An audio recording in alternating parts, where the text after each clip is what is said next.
परिवार वाला जिन्हें भी किसी ने प्रार्थना प्रार्थना कर दिया परमेश्वर इन्हां दी आसां दे वेदां नूं पूरा करे।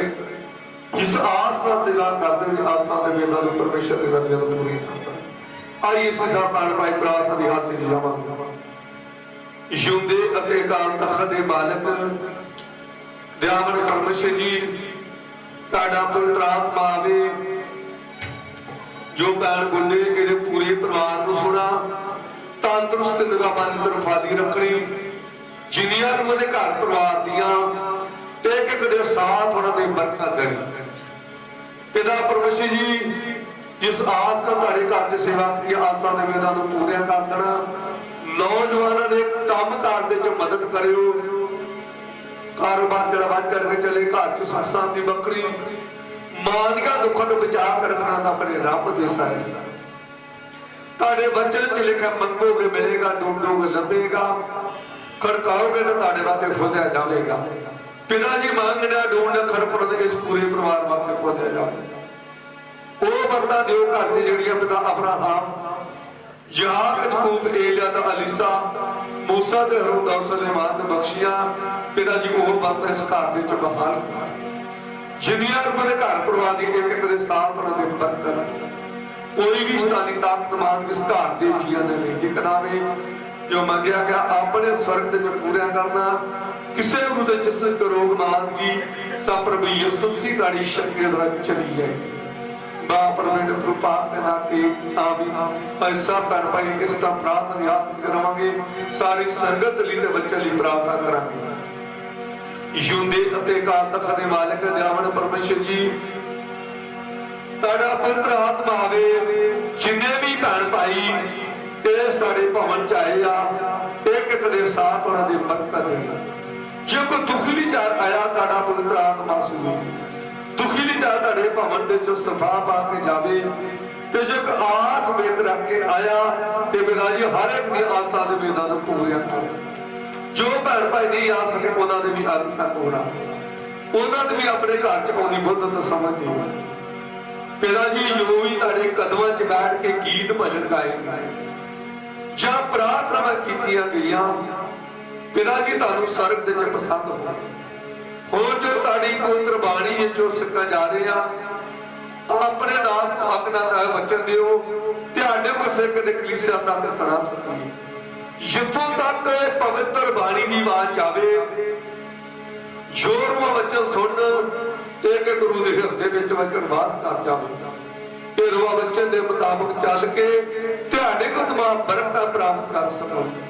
प्रार्थना सुनो स्वर्ग दे पूरी करो दुआ मंगदे तुहाडे बेटे प्रभु यीशु मसीह दे नाम आमीन। Hallelujah hallelujah. सब भैन भाई आप अपनी जगह पे बैठ जाओ।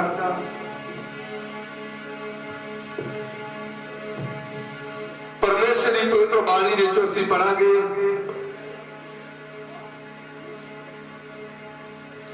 यूहन्ना रसूल दी इंजील ਉਹਦੇ 15 ਬਾਬ ਦੇ 7 ਤੇ 8 9 ਆਇਤਾਂ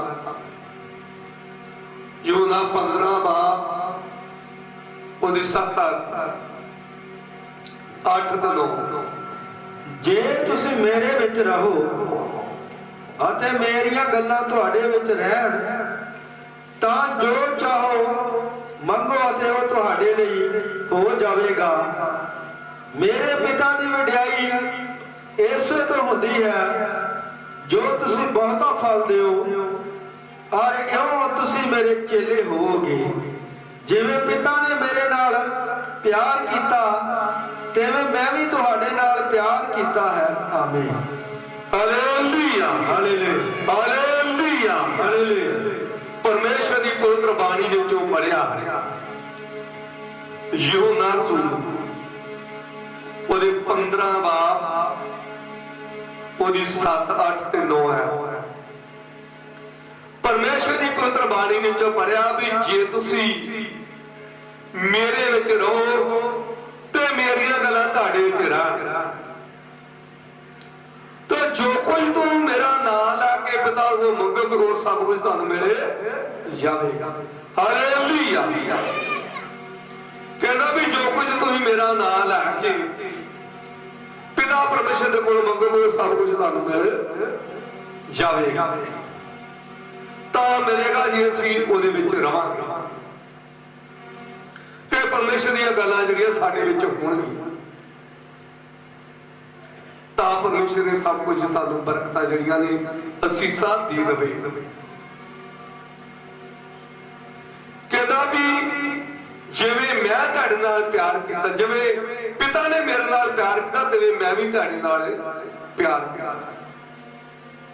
ਜਿਵੇਂ ਕਹਿੰਦਾ ਵੀ ਜੋ ਪਰਮੇਸ਼ਰ ਨੇ ਮੇਰੇ ਨਾਲ ਪਿਆਰ ਕੀਤਾ, ਜੋ ਪਰਮੇਸ਼ਰ ਨੇ ਆਪਣਾ ਇਕਲੌਤਾ ਬੇਟਾ ਜਿਹੜਾ ਇਸ ਧਰਤੀ ਦੇ ਉੱਤੇ ਆਦਮੀ ਰੂਪ ਚ ਕੱਢਿਆ ਸੀ, ਪ੍ਰਭੂ ਯਿਸੂ ਮਸੀਹ।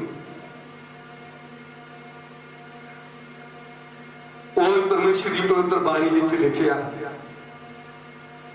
ਯਹੂਨਾ ਸੂਲਨ ਜੇਲੋ ਦਾ 7 ਬਾਬ ਦੀ ਪਹਿਲੀ ਆਇਤ ਚ ਲਿਖਿਆ ਵੀ ਜੇ ਤੁਸੀਂ ਮੇਰੇ ਵਿੱਚ ਰਹੋਗੇ ਤੇ ਮੇਰੀਆਂ ਗੱਲਾਂ ਤੁਹਾਡੇ ਵਿੱਚ ਰਹਿਣਗੀਆਂ ਤੇ ਜੋ ਕੁਝ ਤੁਸੀਂ ਮੇਰਾ ਨਾਮ ਲਾ ਕੇ ਪਿਤਾ ਕੋਲ ਮੰਗੋਗੇ ਉਹ ਸਭ ਕੁਝ ਹੀ ਤੁਹਾਨੂੰ ਮਿਲ ਜਾਵੇਗਾ। ਤਾਂ ਮਿਲੇਗਾ ਜੇ ਅਸੀਂ ਪਰਮੇਸ਼ਰ ਦੀਆਂ ਗੱਲਾਂ ਜਿਹੜੀਆਂ ਸਾਡੇ ਵਿੱਚ ਹੋਣਗੀਆਂ ਤੇ ਉਹਦਾ ਨਾਮ ਲੈ ਕੇ ਜੋ ਅਸੀਂ ਮੰਗਾਂਗੇ ਤਾਂ ਉਹ ਸਭ ਕੁਝ ਸਾਨੂੰ ਮਿਲ ਜਾਵੇਗਾ। ਕਹਿੰਦਾ ਵੀ ਜੇ ਤੁਸੀਂ ਆਪਣੇ ਘਰ ਵਿੱਚ ਕੋਈ ਖੁਸ਼ੀ ਦਾ ਕੰਮ ਵੀ ਕਰਦੇ ਜੀ ਤੇ ਮੇਰਾ ਨਾਮ ਲੈ ਕੇ ਉਹ ਖੁਸ਼ੀ ਕਰੋਗੇ ਤੇ ਤੁਹਾਡੀ ਖੁਸ਼ੀ ਜਿਹੜੀ ਪੂਰੀ ਹੋ ਜਾਵੇ। ਹਾਲੇਲੂਇਆ। ਕਿ ਘਰ ਦੇ ਵਿੱਚ ਕੋਈ ਖੁਸ਼ੀ ਦਾ ਕੰਮ ਅਸੀਂ ਕਰਨੇ ਤਾਂ ਉਹਦਾ ਨਾਮ ਲੈ ਕੇ ਕਰਨੇ ਆ ਤੇ ਪਰਮੇਸ਼ਰ ਸਾਡੇ ਕੰਮਾਂ ਨੂੰ ਪੂਰਾ ਕਰਦਾ। ਉਪਦੇਸ਼ ਦੀ ਬਹੁਤੀ ਉਪਦੇਸ਼ ਜਿਹੜਾ ਬੜਾ ਬੁੱਧਵਾਨ ਸਾਥ ਉਹ ਪਰਮੇਸ਼ਰ ਦੀ ਬਾਣੀ ਵਿੱਚ ਲਿਖਦਾ ਵੀ ਜਦ ਤੁਸੀਂ ਕੰਮ ਕਰਦੇ ਜੀ ਤੇ ਮੇਰਾ ਨਾਮ ਲੈ ਕੇ ਕਰੋਗੇ ਤਾਂ ਮੈਂ ਤੁਹਾਡੇ ਕੰਮਾਂ ਦੇ ਮਜ਼ਦੂਰ ਤੁਹਾਨੂੰ ਸਾਰਿਆਂ ਨੂੰ ਪੂਰੀਆਂ ਕਰ ਦੇਗਾ। ਹਾਲੇਲੂਇਆ। ਤਾਂ ਇਹ ਸਾਡੇ ਕੰਮਾਂ ਨੂੰ ਪੂਰੀਆਂ ਕਰੇਗਾ, ਸਾਡੇ ਘਰ ਦੀਆਂ ਲੋੜਾਂ ਨੂੰ ਪੂਰੀਆਂ ਕਰੇਗਾ, ਸਾਨੂੰ ਤੰਦਰੁਸਤੀ ਬਖਸ਼ੇਗਾ ਤੇ ਬਰਕਤਾਂ ਦੇਵੇਗਾ। ਜੇ ਪਰਮੇਸ਼ਰ ਦੀਆਂ ਗੱਲਾਂ ਸਾਡੇ ਵਿੱਚ ਹੋਣਗੀਆਂ ਤੇ ਜੇ ਉਹਦੀਆਂ ਗੱਲਾਂ ਸਾਡੇ ਚ ਹੋਣਗੀਆਂ ਤੇ ਪਰਮੇਸ਼ਰ ਦਾ ਨਾਮ ਲੈ ਕੇ ਅਸੀਂ ਮੰਗਾਂਗੇ ਤੇ ਉਹ ਸਭ ਕੁਝ ਸਾਨੂੰ ਮਿਲ ਜਾਵੇਗਾ। ਤਾਂ ਹੀ ਮਿਲੇਗਾ ਜੇ ਅਸੀਂ ਉਹਦਾ ਨਾਮ ਲੈ ਕੇ ਮੰਗਾਂਗੇ। ਜੇ ਪਰਮੇਸ਼ਰ ਦੀਆਂ ਗੱਲਾਂ ਉਹਦੇ ਬੱਚਨ ਦੀਆਂ ਗੱਲਾਂ ਸਾਡੇ ਹਿਰਦੇ ਵਿੱਚ ਹੋਣਗੀਆਂ ਇਹ ਸਭ ਕੁਝ ਅਸੀਸਾਂ ਤੇ ਬਰਕਤਾਂ ਜਿਹੜੀਆਂ ਸਾਨੂੰ ਮਿਲਣਗੀਆਂ। ਪਰਮੇਸ਼ਰ ਦੇ ਪਵਿੱਤਰ ਵਚਨ ਵਿੱਚ ਪੜਾਂਗੇ ਵਿਵਸਥਾ ਸਾਰ ਉਹਦੇ 28 ਬਾਬ ਦੀ ਪਹਿਲੀ ਆਇਤ ਤੱਕ 5 ਆਇਤਾਂ।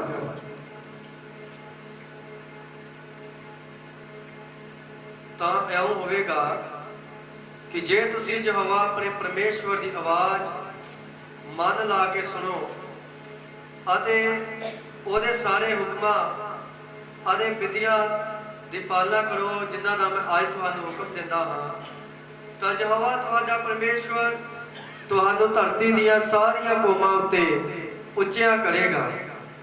ਜੇ ਤੁਸੀਂ ਯਹੋਵਾ ਆਪਣੇ ਪਰਮੇਸ਼ਵਰ ਦੀ ਆਵਾਜ਼ ਸੁਣੋ ਤਾਂ ਇਹ ਸਾਰੀਆਂ ਅਸੀਸਾਂ ਤੁਹਾਡੇ ਉੱਤੇ ਆਉਣਗੀਆਂ, ਸਗੋਂ ਤੁਹਾਡੇ ਪਿੱਛੇ ਪੈ ਕੇ ਤੁਹਾਨੂੰ ਮਿਲਣਗੀਆਂ। ਮੁਬਾਰਕ ਹੋਵੋਗੇ ਤੁਸੀਂ ਸ਼ਹਿਰ ਵਿੱਚ ਅਤੇ ਮੁਬਾਰਕ ਹੋਵੋਗੇ ਤੁਸੀਂ ਖੇਤ ਵਿੱਚ। ਮੁਬਾਰਕ ਹੋਵੇਗਾ ਤੁਹਾਡੇ ਸਰੀਰ ਦਾ ਫਲ, ਤੁਹਾਡੀ ਜ਼ਮੀਨ ਦਾ ਫਲ, ਤੁਹਾਡੇ ਚੌਣੇ ਦਾ ਵਾਧਾ ਅਤੇ ਤੁਹਾਡੇ ਇੱਜੜ ਦੇ ਬੱਚੇ। ਮੁਬਾਰਕ ਹੋਵੇਗੀ ਤੁਹਾਡੀ ਖਾਰੀ ਅਤੇ ਤੁਹਾਡਾ ਭਰਾਤਰਾ। ਮੁਬਾਰਕ ਹੋਵੋਗੇ ਤੁਸੀਂ ਆਪਣੇ ਅੰਦਰ ਆਉਣ ਵਿੱਚ ਅਤੇ ਮੁਬਾਰਕ ਹੋਵੋਗੇ ਤੁਸੀਂ ਆਪਣੇ ਬਾਹਰ ਜਾਣ ਵਿੱਚ। ਆਮੀਨ। ਹਾਲੇਲੂਇਆ। ਹਾਲੇਲੂਇਆ। ਪਰਮੇਸ਼ਰ ਦੀ ਪਵਿੱਤਰ ਬਾਣੀ ਵਿੱਚੋਂ ਪੜਿਆ ਹੈ ਵਿਵਸਥਾ ਸਾਰ ਉਹਦੇ 28 ਬਾਬ ਉਹਦੀ ਪਹਿਲੀ ਆਇਤ ਤੋਂ ਲੈ ਕੇ 5 ਆਇਤ। ਕਹਿੰਦਾ ਵੀ ਜੇ ਤੁਸੀਂ ਮੇਰੇ ਹੁਕਮ ਦੀ ਪਾਲਣਾ ਕਰੋਗੇ ਤੇ ਮੇਰੇ ਹੁਕਮਾਂ ਦੇ ਵਿਧੀਆਂ ਦੇ ਉੱਤੇ ਚੱਲੋਗੇ ਤਾਂ ਕਹਿੰਦਾ ਵੀ ਧਰਤੀ ਦੀਆਂ ਸਾਰੀਆਂ ਕੌਮਾਂ ਦੇ ਉੱਤੇ ਤੁਹਾਨੂੰ ਉੱਚਾ ਕਰ ਦੇਵਾਂਗੇ। ਹਾਲੇਲੂਇਆ। ਹਾਲੇਲੂਇਆ। ਤਾਂ ਸਾਨੂੰ ਉੱਚਾ ਕਰੇਗਾ, ਤਾਂ ਸਾਡੀ ਮਦਦ ਕਰੇਗਾ ਵੀ ਜੇ ਅਸੀਂ ਉਹਦੀ ਹੁਕਮ ਦੀ ਪਾਲਣਾ ਕਰਾਂਗੇ। ਕਹਿੰਦਾ ਵੀ ਇਹ ਸਾਰੀਆਂ ਅਸੀਸਾਂ ਤੇ ਬਰਕਤਾਂ ਜਿਹੜੀਆਂ ਤੁਹਾਨੂੰ ਮਿਲਣਗੀਆਂ। ਕਹਿੰਦਾ ਵੀ ਅੱਗੇ ਤੁਸੀਂ ਹੋਗੇ ਤਾਂ ਮਗਰ ਤੁਹਾਡੀ ਬਰਕਤਾਂ ਜਿਹੜੀਆਂ ਆਉਣ। ਹਾਲੇਲੂਇਆ। ਤਾਂ ਬਰਕਤਾਂ ਅਸੀਸਾਂ ਸਾਨੂੰ ਮਿਲਣਗੀਆਂ। ਪਰ ਜੇ ਪ੍ਰਾਰਥਨਾ ਕਰਦੇ ਹਾਂ ਤੇ ਪ੍ਰਾਰਥਨਾ ਦੇ ਵੇਲੇ ਸਾਡਾ ਮਨ ਜਿਹੜਾ ਆਪਣੇ ਦੁਨਿਆਵੀ ਕੰਮਾਂ ਤੇ ਲੱਗਾ ਰਹੇ, ਕਹਿੰਦਾ ਪ੍ਰਾਰਥਨਾ ਅਧੂਰੀ ਹੁੰਦੀ।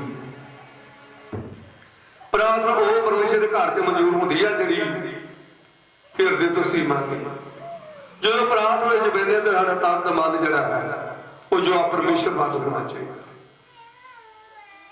ਤੋ ਪ੍ਰਾਰਥਨਾ ਜਿਹੜੀ ਪਰਮੇਸ਼ਰ ਦੇ ਘਰ ਤੇ ਮਨਜ਼ੂਰ ਹੁੰਦੀ ਆ ਤੇ ਜੋ ਅਸੀਂ ਮੰਗਦੇ ਆ ਤਾਂ ਉਹ ਜ਼ਰੂਰ ਸਾਨੂੰ ਮਿਲ ਜਾਂਦਾ ਹੈ। ਤਾਂ ਇਹ ਵਿਵਸਥਾ ਸਾਰ ਇਹ ਲਿਖਦਾ ਹੈ ਵੀ ਜੇ ਤੁਸੀਂ ਮੇਰੇ ਹੁਕਮਾਂ ਦੀ ਪਾਲਣਾ ਕਰੋਗੇ ਤੇ ਮੇਰੀਆਂ ਵਿਧੀਆਂ ਦੇ ਉੱਤੇ ਚੱਲੋਗੇ ਤੇ ਧਰਤੀ ਦੇ ਸਾਰੀਆਂ ਕੌਮਾਂ ਦੇ ਉੱਤੇ ਤੁਹਾਨੂੰ ਉੱਚਾ ਕਰ ਦੇਵਾਂਗੇ। ਕਹਿੰਦਾ ਵੀ ਇਹ ਸੀਸਾਂ ਦੇ ਬਰਕਤਾਂ ਜਿਹੜੀਆਂ ਤੁਹਾਨੂੰ ਸਾਰੀਆਂ ਮਿਲੇ ਜਾਣ। ਕਹਿੰਦੇ ਬਿਮਾਰ ਹੋਵੋਗੇ ਤੁਹਾਡੇ ਸਰੀਰ ਦਾ ਫਲ, ਤੁਹਾਡੇ ਚੌਣੇ ਦਾ ਵਾਧਾ ਤੇ ਤੁਹਾਡੇ ਇੱਜ਼ਤ ਦੀ ਬੱਚੀ ਤੇ ਤੁਹਾਡੀ ਜ਼ਮੀਨ ਦਾ ਵੀ ਫਲ। ਕਹਿੰਦੇ ਵੀ ਹਰ ਥਾਂ ਮੈਂ ਤੁਹਾਨੂੰ ਬਰਕਤ ਦੇ ਦੇਵਾਂਗਾ ਪਰ ਜੇ ਤੁਸੀਂ ਮੇਰੇ ਹੁਕਮ ਦੀ ਪਾਲਣਾ ਕਰੋ। ਵਚਨ ਚ ਲਿਖਿਆ ਵੀ ਜਿੰਨੀਆਂ ਮਰਜ਼ੀ ਸੀ ਕੁਰਬਾਨੀਆਂ ਭੇਟਾਂ ਚੜਾ ਲੈਣੇ ਪਰ ਜਦ ਤੱਕ ਅਸੀਂ ਉਹਦੇ ਹੁਕਮ ਦੀ ਪਾਲਣਾ ਨਹੀਂ ਕਰਦੇ ਉਹ ਸਭ ਕੁਝ ਵਿਅਰਥ ਹੈ। ਜੇ ਅਸੀਂ ਉਹਦੀ ਹੁਕਮ ਦੀ ਪਾਲਣਾ ਕਰਦੇ ਨੇ ਤੇ ਪਰਮੇਸ਼ਰ ਇਹ ਸਾਰੀ ਅਸੀਸਾਂ ਦੇ ਬਰਕਤਾਂ ਜਿਹੜੀਆਂ ਦੇ ਦਿੰਦਾ ਹੈ। ਤਾਂ ਹੀ ਬਰਕਤਾਂ ਦੇਵੇਗਾ, ਤਾਂ ਹੀ ਸਾਨੂੰ ਤੰਦਰੁਸਤੀ ਬਖਸ਼ੇਗਾ ਵੀ ਜੇ ਅਸੀਂ ਉਹਦੇ ਹੁਕਮ ਦੀ ਪਾਲਣਾ ਕਰਨੀ। 5 ਆਇਤ ਵਿੱਚ ਲਿਖਦਾ ਵੀ ਮੁਬਾਰਕ ਹੋਊਗੀ ਤੁਹਾਡੀ ਖਾਰੀ ਤੇ ਤੁਹਾਡਾ ਪ੍ਰਾਪਤ। ਹਾਲੇਲੂਇਆ। ਕਹਿੰਦਾ ਉਹਦੇ ਵਿੱਚ ਵੀ ਮੈਂ ਤੁਹਾਨੂੰ ਬਰਕਤ ਦੇ ਦੇਵਾਂਗਾ ਜਿਸ ਭੈਣ ਦੇ ਜਿਸ ਭਰਾ ਦੇ ਭੈਣ ਆਟਾ ਗੁੰਨਦੀ ਹੈ। ਕਹਿੰਦਾ ਵੀ ਉਹਦੇ ਚ ਮੈਂ ਬਰਕਤ ਤੁਹਾਨੂੰ ਦੇ ਰਹਾ ਤੇ ਮੁਬਾਰਕ ਹੋਗੇ ਤੁਸੀਂ ਆਪਣੇ ਅੰਦਰ ਆਉਣ ਚ ਤੇ ਮੁਬਾਰਕ ਹੋਗੇ ਤੁਸੀਂ ਆਪਣੇ ਬਾਹਰ ਜਾਣ ਦੇ ਵਿੱਚ। ਕਹਿੰਦਾ ਵੀ ਹਰ ਤਾਂ ਤੁਸੀਂ ਮੁਬਾਰਕ ਹੋ ਜਾਓਗੇ ਪਰ ਜੇ ਤੁਸੀਂ ਜੋ ਆ ਪਰਮੇਸ਼ਰ ਦੀ ਆਵਾਜ਼ ਨੂੰ ਮੰਨ ਲਾ ਕੇ ਸੁਣੋਗੇ ਮੇਰੀਆਂ ਵਿਧੀਆਂ ਉੱਤੇ ਚੱਲੋਗੇ। Hallelujah hallelujah. ਪਰਮੇਸ਼ਰ ਦੀ ਪਵਿੱਤਰ ਬਾਣੀ ਵਿੱਚ ਲਿਖਿਆ ਪਹਿਲਾ ਰਾਜਾ ਉਹਦੇ 17 ਬਾਬ ਏਲੀ ਤੇ ਰਸ਼ਮੀ ਦੇ ਬਾਰੇ। ਕਿਉਂਕਿ ਏਲੀਆ ਜਿਹੜਾ ਸੀ ਇੱਕ ਹੋਇਆ ਏਲੀਆ ਜਿਹੜਾ ਸਲੋਹ ਦੇ ਵਿੱਚ ਰਹਿੰਦਾ ਸੀ ਜਿੱਥੇ ਹੰਨਾ ਗਈ ਸੀ। ਪਰ ਇਹ ਏਲੀਆ ਵਾ ਜਿਹੜਾ ਗਲਗਾਲ ਸ਼ਹਿਰ ਦੇ ਵਿੱਚ ਰਹਿੰਦਾ ਸੀ। ਇਹ ਏਲੀਆ ਸੀ ਜਿਹਨੇ ਪ੍ਰਾਰਥਨਾ ਕੀਤੀ ਸੀ ਵੀ ਹੇ ਪਰਮੇਸ਼ਰ ਮੇਰੇ ਬਚਨ ਤੋਂ ਬਿਨਾਂ 3.5 ਸਾਲੇ ਧਰਤੀ ਤੇ ਨਾ ਮੀਂਹ ਪਵੇ ਤਾਂ ਨਾ ਤਰੀਅਲ ਪਵੇ। ਕਿਉਂਕਿ ਉਸ ਸਮੇਂ ਗਲਗਾਲ ਸ਼ਹਿਰ ਵਿੱਚ ਇਜਬਤ ਰਾਜਾ ਜਿਹੜਾ ਸੀ ਉਹ ਜਿਹਦੇ ਵੀ ਪਰਮੇਸ਼ਰ ਦੇ ਮੰਨਣ ਵਾਲੇ ਸੀ ਉਹਨਾਂ ਨੂੰ ਫਾੜ ਲੈਂਦੇ ਸੀ, ਮਾਰ ਦਿੰਦੇ ਸੀ। ਪਰ ਉਦੋਂ ਏਲੀਆ ਦੇ ਵਿੱਚ ਪਰਮੇਸ਼ਰ ਦਾ ਆਤਮਾ ਕੰਮ ਕਰਦਾ ਸੀ। ਉਸੇ ਪਰਮੇਸ਼ਰ ਨੇ ਇਹ ਉਦੋਂ ਪ੍ਰਾਰਥਨਾ ਕੀਤੀ ਸੀ ਇਹ ਜੋ ਪਰਮੇਸ਼ਰ ਮੇਰੇ ਬਚਨ ਤੋਂ ਬਿਨਾਂ 3.5 ਸਾਲ ਇਸ ਧਰਤੀ ਦਾ ਨਾ ਮੀਂਹ ਪਵੇ ਨਾ ਤਰੀਅਲ ਪਵੇ। ਜਦ ਉਹਨੇ ਪ੍ਰਾਰਥਨਾ ਕਰਦੇ ਸੀ ਉਹਦੀ ਪ੍ਰਾਰਥਨਾ ਜਿਹੜੀ ਪਰਮੇਸ਼ਰ ਦੇ ਘਰ 'ਚ ਮਨਜ਼ੂਰ ਹੋ ਗਈ ਸੀ। ਉਸ ਵੇਲੇ ਏਲੀਆ ਨੂੰ ਪਰਮੇਸ਼ਰ ਨੇ ਹੁਕਮ ਕੀਤਾ ਏਲੀਆ ਤੇਰੀ ਪ੍ਰਾਰਥਨਾ ਜਿਹੜੀ ਸੁਣੀ ਗਈ ਆ ਤੂੰ ਹੁਣ ਇਸ ਥਾਂ ਤੋਂ ਚੱਲ ਪਾ ਯਰਦਨੋਂ ਪਾਰ ਕਰੀਦ ਦੇ ਨਾਲੇ ਕੋਲ ਚੱਲ ਜਾ ਉੱਥੇ ਮੈਂ ਤੇਰਾ ਪਾਲਣ ਪੋਸ਼ਣ ਕਰਾਂਗਾ। ਇਸ ਇਲਾਕੇ ਦੇ ਵਿੱਚੋਂ ਨਿਕਲ ਜਾ। ਪਰਮੇਸ਼ਰ ਦੀ ਪਵਿੱਤਰ ਬਾਣੀ ਵਿੱਚ ਲਿਖਿਆ ਵੀ ਏਲੀਆ ਨਬੀ ਜਿਹੜਾ ਉਸ ਨੂੰ ਚੱਲ ਪਿਆ ਸੀ ਯਰਦਨ ਪਾਰ ਕਰੀਦ ਦੇ ਨਾਲੇ ਕੋਲ ਗਿਆ ਤੇ ਨਾਲ ਹੀ ਹੁਕਮ ਹੋ ਗਿਆ ਵੀ ਉੱਥੇ ਮੈਂ ਤੇਰਾ ਪਾਲਣ ਪੋਸ਼ਣ ਕਰ ਦਵਾਂਗਾ। ਪਰਮੇਸ਼ਰ ਦੀ ਪਵਿੱਤਰ ਬਾਣੀ ਵਿੱਚ ਲਿਖਿਆ ਵੀ ਇੱਕ ਪਰਮੇਸ਼ਰ ਨੇ ਜਾਨਾਂ ਨੂੰ ਪਹਾੜੀ ਕਾਂ ਨੂੰ ਹੁਕਮ ਦਿੱਤਾ ਸੀ ਉਹ ਰੋਟੀ ਤੇ ਮਾਰ ਜਿਹੜੀ ਆ ਸਵੇਰ ਨੂੰ ਤੇ ਰੋਟੀ ਦੇ ਬਾਅਦ ਜਿਹੜਾ ਸ਼ਾਮ ਨੂੰ ਲਿਆਉਂਦਾ ਸੀ। ਉਸ ਪਰਮੇਸ਼ਰ ਨੇ ਜਦ ਏਲੀਆ ਦੇ ਕੋਲ ਪਰ ਰੋਟੀ ਦੇ ਮਾਸ ਖਾਂਦਾ ਸੀ। ਅੱਜ ਕਾਂ ਜਿਹੜੇ ਨੇ ਉਹ ਸਿਆਣਿਆਂ ਕੋਲ ਨਿਆਣੇ ਕੋਲ ਰੋਟੀਆਂ ਖੋ ਕੇ ਲਾ ਜਾਂਦੇ ਨੇ ਪਰ ਪਰਮੇਸ਼ਰ ਨੇ ਉਹਨੂੰ ਹੁਕਮ ਕੀਤਾ ਸੀ ਪਹਾੜੀ ਕਾਂ ਨੂੰ ਤੇ ਉਹ ਰੋਟੀ ਤੇ ਮਾਸ ਉਸ ਚੰਦ ਦੇ ਕੋਲ ਲੈ ਕੇ ਜਾਂਦਾ ਸੀ। ਕੁਛ ਸਮਾਂ ਲੰਘ ਗਿਆ, ਡਾਢੀ ਔੜ ਲੱਗੀ ਆ। ਪਰਮੇਸ਼ਰ ਦੀ ਬਾਣੀ ਦੱਸਦੀ ਆ ਵੀ ਕੁਛ ਸਮਾਂ ਪਾ ਕੇ ਤੇ ਉਹ ਨਾਲੇ ਦਾ ਪਾਣੀ ਜਿਹੜਾ ਸੁੱਕ ਗਿਆ ਸੀ। ਫਿਰ ਉਹਨੇ ਪ੍ਰਾਰਥਨਾ ਕੀਤੀ, ਪਰਮੇਸ਼ਰ ਉਹ ਰੋਟੀ ਦਿਮਾਗ ਜ਼ਰੂਰ ਆਉਂਦਾ ਮੇਰੇ ਕੋਲ ਕਿ ਮੈਂ ਖਾ ਲੈਂਦਾ, ਕਿ ਮੈਂ ਪਾਣੀ ਕਿੱਥੋਂ ਪੀਵਾਂ, ਕਿਉਂਕਿ ਡਾਢੀ ਔੜ ਦੇ ਕਾਰਨ ਪਾਣੀ ਜਿਹੜਾ ਨਾਲੇ ਦਾ ਸੁੱਕ ਗਿਆ ਸੀ। ਪਰਮੇਸ਼ਰ ਦੀ ਬਾਣੀ ਵਿੱਚ ਲਿਖਿਆ ਵੀ ਉਹਨੇ ਪਰਮੇਸ਼ਰ ਨੇ ਹੁਕਮ ਕੀਤਾ ਵੀ ਜਾ ਸਜੋਨ ਦੇ ਸਾਰਫਤ ਸਾਹਿਬ ਨੂੰ ਚਲਿਆ ਜਾ। ਉੱਥੇ ਇੱਕ ਵਿਧਵਾ ਲੱਕੜੀਆਂ ਚੋੜਦੀ ਹੋ ਕੇ ਉਹਦੇ ਘਰ ਮੈਂ ਤੇਰਾ ਪਾਲਣ ਕਰਾਂਗਾ। ਏਲੀਆ ਜਿਹੜੇ ਚੱਲ ਪਿਆ, ਜਦ ਉਹ ਸਾਹਿਬ ਦੇ ਬਾਹਰ ਦਰਵਾਜ਼ੇ ਦੇ ਕੋਲ ਗਿਆ, ਉਹੋ ਹੀ ਵਿਧਵਾ ਜਿਹੜੀ ਆ ਉਹਨੂੰ ਲੱਕੜੀਆਂ ਚੋੜਦੀ ਮਿਲ ਗਈ। ਪਰਮੇਸ਼ਰ ਦੇ ਦਾਸ ਏਲੀਆ ਨੇ ਕਿਹਾ, ਹੇ ਭੈਣਾ, ਮੈਨੂੰ ਥੋੜਾ ਜਿਹਾ ਆਪਣੇ ਭਾਂਡੇ ਵਿੱਚ ਪਾਣੀ ਲਿਆ ਕੇ ਦੇ ਕਿ ਉਹ ਮੈਂ ਪੀ ਲਵਾਂ, ਕਿਉਂਕਿ ਔੜ ਲੱਗਿਆ ਪਾਣੀ ਦੀ ਨਹੀਂ ਸੀ ਲੱਭਦਾ। ਅੱਜ ਦੇ ਨਾਲ ਕੇ ਪਾਣੀ ਦੇ ਹਰ ਥਾਂ ਇੰਤਜ਼ਾਮ ਨੇ, ਰਾਵਾਂ ਦੇ ਵਿੱਚ ਵੀ ਉਸ ਸਮੇਂ ਕਿਤੇ ਕੋਈ ਨਲਕਾ ਦੀ ਵਿਵਸਥਾ ਦਾ ਬਤਾਉਣਾ। ਜਦ ਪਰਮੇਸ਼ਰ ਦੇ ਵਚਨ 'ਚ ਲਿਖਿਆ ਵੀ ਉਹ ਪਾਣੀ ਲੈਣ ਗਏ ਤੇ ਉਹਨੂੰ ਉੱਚੀ ਦਿੱਤਾ, ਉਹਨੇ ਆਖਿਆ ਵੀ ਭੈਣਾ ਜਿਹੜਾ ਟੁਕੜਾ ਵੀ ਰੋਟੀ ਦਾ ਆਪਣੇ ਹੱਥ 'ਚ ਆਉਂਦੀ ਲਈ ਹੈ। ਉਸ ਵਿਧਵਾ ਨੇ ਕਿਹਾ, ਜੁੰਦੀ ਪਰਮੇਸ਼ਰ ਦੀ ਸੌ, ਕਿਉਂਕਿ ਮੇਰੇ ਘਰ ਦੇ ਵਿੱਚ ਕੋਈ ਵੀ ਰਿੰਦਾ ਪੱਕਾ ਨਹੀਂ, ਡਾਢੀ ਔੜ ਲੱਗੀ ਆ ਤੇ ਮੇਰੇ ਘਰ ਦੇ ਵਿੱਚ ਥੋੜਾ ਜਿਹਾ ਮੱਟੀ 'ਚ ਆਟਾ ਹੈ ਤੇ ਕੁਝ ਥੋੜਾ ਤੇਲ ਹੈ ਕੁਝ ਦੇ ਵਿੱਚ। ਮੈਂ ਲੱਕੜੀਆਂ ਚੋਣੀਆਂ, ਮੈਂ ਜਾ ਕੇ ਤੇ ਉਹ ਪਕਾਉਣੀਆਂ ਮੈਂ ਤੇ ਮੇਰੇ ਪੁੱਤ ਨੇ ਖਾ ਕੇ ਤੇ ਅੱਗੇ ਅਸੀਂ ਵੀ ਮਰ ਜਾਣਾ, ਕਿਉਂਕਿ ਸਾਨੂੰ ਹੋਰ ਕੁਝ ਮਿਲਣਾ ਨਹੀਂ ਤੇ ਇਹ ਭੁੱਖਿਆ ਮਰ ਜਾਣਾ। ਪਰਮੇਸ਼ਰ ਦੀ ਪਵਿੱਤਰ ਬਾਣੀ 'ਚ ਲਿਖਿਆ ਵੀ ਉਸ ਏਲੀਆ ਨੇ ਕਿਹਾ ਵੀ ਜਾਂ ਤੂੰ ਮੇਰੀ ਗੱਲ ਦੇ ਅਨੁਸਾਰ ਕਰ ਦੇ, ਪਰ ਪਹਿਲਾਂ ਉਹਦੇ 'ਚੋਂ ਮੇਰੇ ਲਈ ਇੱਕ ਮਣੀ ਪਕਾ ਕੇ ਲੈ, ਫਿਰ ਪਿੱਛੇ ਤੂੰ ਤੇ ਤੇਰਾ ਪੁੱਤਰ ਜਿਹੜਾ ਖਾਇਆ। ਉਸ ਵਿਧਵਾ ਦੇ ਮਨ 'ਚ ਕੋਈ ਭਰਮ ਨਹੀਂ ਸੀ ਆਇਆ, ਕਿਉਂਕਿ ਉਹਦੇ ਘਰ 'ਚ ਥੋੜਾ ਜਿਹਾ ਮੱਟੀ 'ਚ ਆਟਾ ਸੀ, ਇੱਕੋ ਮੁੱਠ ਤੇ ਥੋੜਾ ਕੁਝ 'ਚ ਤੇਲ ਸੀ, ਪਰ ਇਹ ਨਹੀਂ ਸੀ ਉਹਦੇ ਮਨ 'ਚ ਹੋਇਆ ਵੀ ਮੈਂ ਉਹ ਪਕਾ ਕੇ ਇਹਨਾਂ ਨੂੰ ਖਵਾ ਦੇ ਤੇ ਅਸੀਂ ਕੀ ਖਾਵਾਂਗੇ। ਜਿੱਦਾਂ ਪਰਮੇਸ਼ਰ ਦੇ ਜਨ ਨੇ ਉਹਨੂੰ ਆਖਿਆ ਸੀ, ਉਹਨੇ ਭੈਣ ਨੇ ਜਾ ਕੇ ਪਹਿਲਾਂ ਉਹਦੇ ਲਈ ਰੋਟੀ ਏਲੀਆ ਲਈ ਪਕਾਈ ਤੇ ਉਹਨੂੰ ਛਕਾਈ।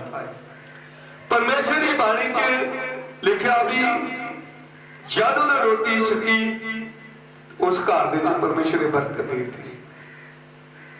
ਬਚਨ 'ਚ ਲਿਖਿਆ ਵੀ 3.5 ਸਾਲ ਦੀ ਔੜ ਦੇ ਚੋਂ ਨਾ ਮੱਟੀ ਦਾ ਆਟਾ ਮੁੱਕਾ ਤੇ ਨਾ ਜਿਹਦਾ ਤੇਲ ਕੱਟਿਆ ਸੀ। ਹਾਲੇਲੂਇਆ।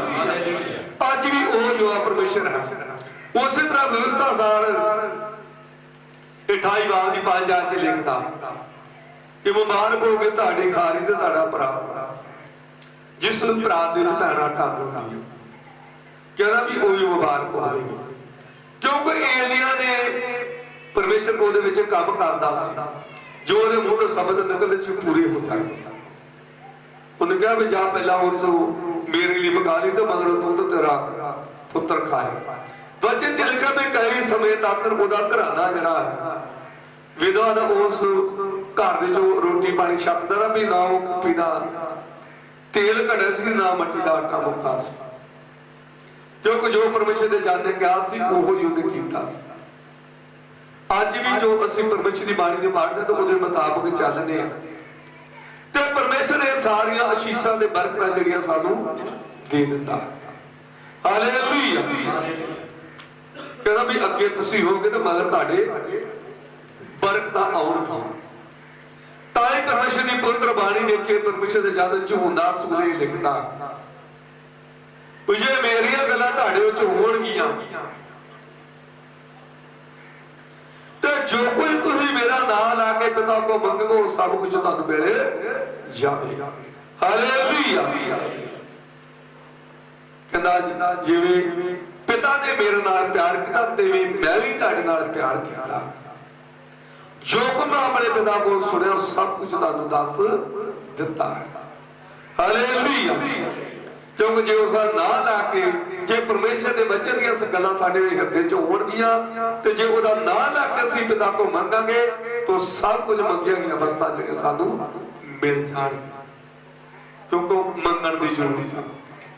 मत्ती रसूल इंजील ਉਹਦੇ 7 ਬਾਬ ਦੇ 7 ਆਚ ਲਿਖਦਾ ਮੰਗੋਗੇ ਮਿਲੇਗਾ ਢੂੰਡੋਗੇ ਤੇ ਲੱਭੇਗਾ ਤੇ ਖੜਕਾਓਗੇ ਤੇ ਤੁਹਾਡੇ ਵਾਸਤੇ ਖੋਲਿਆ ਜਾਵੇਗਾ। ਹਾਲੇਲੂਇਆ। क्यों जो इसी विश्वास ना ਉਹਦੇ ਕਦਮਾਂ 'ਚ ਬੈਠ ਕੇ ਮੰਗਦੇ ਆ तो परमेश्वर सब कुछ ਸਾਨੂੰ ਦੇ ਦਿੰਦਾ ਹੈ। ਤਾਂ ਹੀ परमेश्वर ਨੇ ਇਹ ਬਾਣੀ ਵਿੱਚ ਲਿਖਿਆ ਹੈ ਯਹੂਨਾ ਰਸੂਲ 15 ਦੇ 7 ਆਚ ਲਿਖਦਾ ये ਮੇਰੀਆਂ ਗੱਲਾਂ ਤੁਹਾਡੇ 'ਚ ਹੋਣਗੀਆਂ ਤੇ ਜੋ ਕੁਝ ਤੁਸੀਂ ਮੇਰਾ ਨਾਮ ਲੈ ਕੇ पिता को ਮੰਗੋਗੇ सब कुछ ही ਤੁਹਾਨੂੰ ਮਿਲ ਜਾਵੇਗਾ। क्योंकि जे विश्वास ना ਉਹਦੇ ਕਦਮਾਂ 'ਚ ਬੈਠ ਕੇ ਅਸੀਂ ਮੰਗਨੇ ਆ ਤੇ ਪਰਮੇਸ਼ਰ ਸਾਨੂੰ ਜ਼ਰੂਰ ਹੀ ਦਿੰਦਾ ਹੈ। ਕਿਉਂਕਿ ਸਾਨੂੰ ਚਾਹੀਦਾ ਪਰਮੇਸ਼ਰ ਦੀ ਬਾਣੀ ਨੂੰ ਪੜ੍ਹੀਏ ਉਹਦੇ ਮੁਤਾਬਕ ਚੱਲੀਏ ਤੇ ਵਿਸ਼ਵਾਸ ਨਾਲ ਉਹਦੇ ਕਦਮਾਂ 'ਚ ਬੈਠ ਕੇ ਮੰਗੀਏ ਤੇ ਪਰਮੇਸ਼ਰ ਸਾਰੀਆਂ ਅਸੀਸਾਂ ਔਰ ਬਰਕਤਾਂ ਔਰ ਤੰਦਰੁਸਤੀ ਸਾਨੂੰ ਦੇ ਦੇਵੇਗਾ। ਪ੍ਰਭੂ ਯਿਸੂ ਮਸੀਹ ਇਸ ਪਵਿੱਤਰ ਵਚਨ ਪੜ੍ਹੇ ਜਾਣ ਸਭ ਨੂੰ ਬਰਕਤ ਦੇਵੇਗਾ। ਆइए इस सब पर भाई प्रार्थना ਦੀ ਹੱਥ 'ਚ ਜਾਵਾਂਗੇ। हालेलुया। शिव शक्तिवान जिमीं दे आसमान दे मालिक दयावान परमेश्वर जी जो तेरे कदमां 'ਚ पवित्र बाणी पढ़ी गई है जिंदा रूहां ने पवित्र वचन सुनिया है एक एक रूह दे हिरदे विच ये वचन वास कर जाए ते रूहां वचन दे मुताबिक चल के तुहाडे को तमाम बरकतां प्राप्त कर सकन।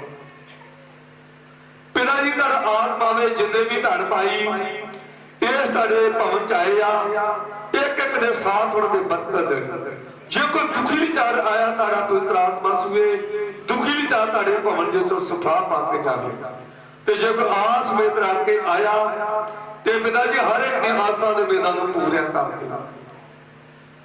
पिता जी जो भी तारे कदमां च बैठ के गीत भजन गाए ਜਾਂ ਪ੍ਰਾਰਥਨਾ ਕੀਤੀਆਂ ਗਈਆਂ ਜਾਂ ਤਾਰੀ ਪੁੱਤਰ ਬਾਣੀ ਦੇ ਜੋ ਸਿੱਖਿਆ ਦਸਕਾਇਆ ਗਿਆ ਪਿਤਾ ਪਰਮੇਸ਼ਰ ਜੀ ਤੁਹਾਨੂੰ ਸਵਰਗ ਦੇ ਵਿੱਚ ਪਸੰਦ ਹੋਣਾ ਆਪਣੇ ਦਾਸਾਂ ਦੇ ਅੰਗ ਸਾਹਮਣਾ ਮਦਦ ਸਾਦਾ ਕਰਨ ਤੰਦਰੁਸਤੀ ਸਿਹਤ ਚੰਗਾਈ ਬਖਸ਼ੀ ਜਿੱਥੇ ਜਿੱਥੇ ਵੀ ਤੁਹਾਡੀ ਪੁੱਤਰ ਬਾਣੀ ਲੈ ਕੇ ਜਾਈਏ ਹਰੇਕ ਜਗ੍ਹਾ ਤੇ ਤੁਹਾਡਾ ਆਤਮਾ ਕੰਮ ਕੰਮ ਜੋ ਮੰਗਿਆ ਗਿਆ ਪਿਤਾ ਜੀ ਆਪਣੇ ਸਵਰਗ ਦੇ ਵਿੱਚ ਪੂਰਾ ਕਰ ਦਿਓ। ਕਿਸੇ ਨੂੰ ਦਾ ਜਿਸਮ ਕਰੋਧ ਮਾਨਗੀ जगत घोर दी शक्ति सब प्रभु यीशु मसीह ताड़ी शक्ति द्वारा झटकदियां चली जाए। बाप बेटे त्रुपाक ते नाते आमीन। आज सब धन भाई प्रभु दी सकाई हुई प्रार्थना करांगे। आज साडे बाप तुसी जो स्वर्ग च जे तुहाडा नाम पाक मन्निया जावे तुहाडा राह जावे तुहाडी मर्जी जिदा स्वर्ग च पूरी हुंदी आ जमीन ते होवे। साडे रोज की रोटी आज सानू बख्श दो साडे कसूर माफ करो जितना असी अपने कसूर माफ कर दे। सांझ मैं